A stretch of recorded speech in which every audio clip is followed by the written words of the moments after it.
আমার ছেলের বিরিয়ানি খুব পছন্দ, তাই ওর জন্য থাকছে বিরিয়ানি, সাথে আপনাদের জন্যও থাকছে ভুল রেসিপি। আসসালামু আলাইকুম সবাইকে। রান্না করছি বিরিয়ানি। এই জন্য একটি সসপ্যানে দিয়ে দিলাম পেঁয়াজ কুচি, সাথে দিলাম দারুচিনি এবং দিলাম 4-5টা এলাচ। এখন এগুলোকে আমি ভেজে নেব পেঁয়াজটা লালচে হওয়া পর্যন্ত। পেঁয়াজটা লালচে হয়ে গেছে, এখন দিয়ে দেব কিছু মশলা। দিয়ে দিলাম আদা রসুন পেস্ট, বেশ খানিকটাই দিয়ে দিলাম, 2 টেবিল চামচের মতো। বৃষ্টির দিনে, ছুটির দিনে এই বিরিয়ানির কোনো জুড়ি নেই। দিয়ে দিলাম ধনিয়া এবং জিরা গুঁড়ো,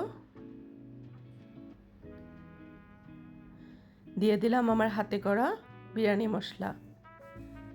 বিরিয়ানির মশলা বলেন, কালাভুনা মশলা বলেন, মেজবানি মশলা বলেন, আমি হাতে করে বানিয়ে ফ্রিজে রেখে দেই, যাতে করে সময় অসময়ে আমি বানাতে পারি। একটু সামান্য মরিচের গুঁড়া দিয়ে দিলাম, এতে করে মাংসের কালারটা সুন্দর আসে। এটা অপশনাল, আপনারা চাইলে স্কিপ করতে পারেন। এবার সামান্য একটু পানি দিয়ে আমি মশলাটাকে কষিয়ে নেব।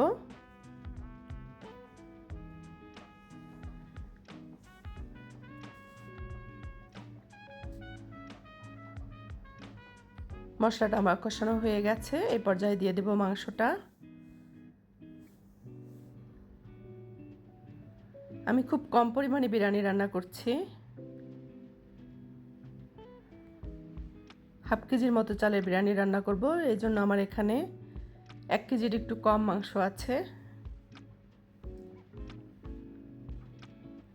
দিয়ে দিলাম পরিমাণ মতো লবণ। এই লবণটা শুধু মাংসের জন্য, এরপরে আমি বিরিয়ানির জন্য মানে পোলাও চালের জন্য আলাদা লবণ দেব। দিয়ে দিলাম কিছুটা টক দই। এবার ঢাকনা দিয়ে দিচ্ছিলাম যাতে করে মাংসটা সিদ্ধ হয়। এবার একটু নেড়ে চেড়ে দিচ্ছি মশলাগুলো যাতে সব মাংসের সাথে পুরোপুরি মিশে যায়।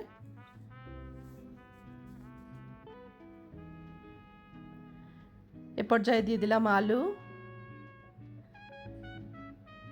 হায়দ্রাবাদি বিরিয়ানি ছাড়া সব বিরিয়ানিতেই সাধারণত আলু যায় এবং ভালোও লাগে খেতে।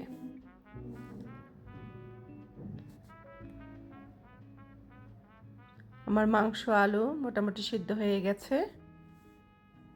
এ পর্যায়ে আমি পরিমাণ মতো পানি দিয়ে দেব।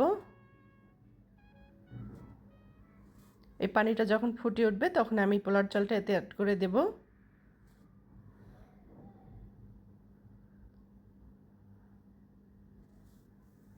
অপেক্ষা করছি বলক আসা পর্যন্ত। এ পর্যায়ে দিয়ে দিলাম চিনি।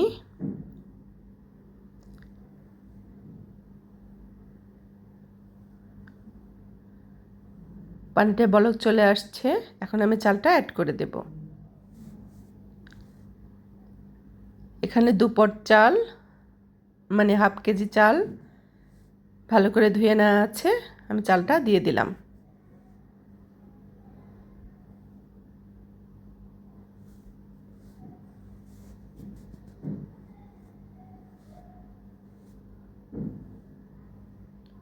ভালো করে নেড়েচেড়ে মিশিয়ে নিচ্ছি যাতে করে মশলা এবং পানিটা চালের সাথে ভালো করে মিশে যায়। পানি এবং চালটা সমান সমান হয়ে গেলে তখন আমি ঢাকনা দিয়ে দেব। এ পর্যায়ে দিয়ে দিলাম কয়টা কাঁচামরিচ, এতে করে ফ্লেভারটা সুন্দর আসবে।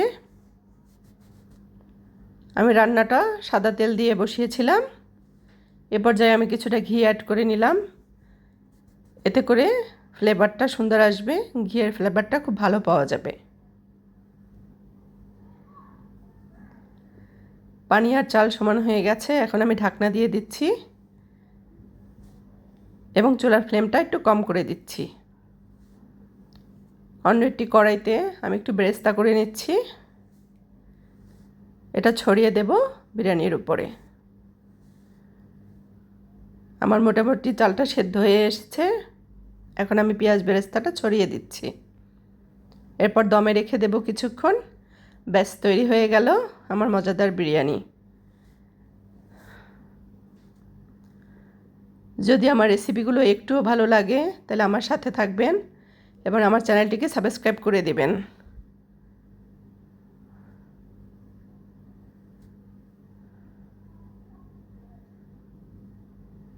আমি একটি সার্ভিং ডিশে বিরিয়ানিগুলো নিয়ে দেখাচ্ছি। দেখুন কেমন হলো আমার বিরিয়ানি। মাশাআল্লাহ, অনেক সুন্দর ঝরঝরে হয়েছে এবং খেতেও অসাধারণ হয়েছিল।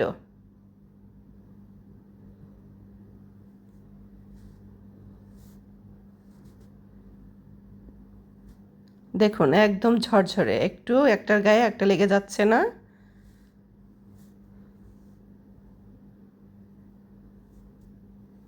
অনেক সুন্দর ঝরঝরে হয়েছে।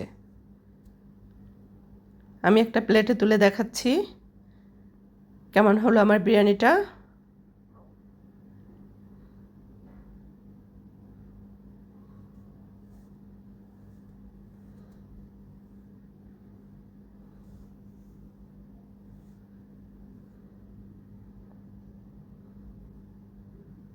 দেখুন মাংসটাও সিদ্ধ হয়ে গেছে। আল্লাহ হাফেজ সবাইকে।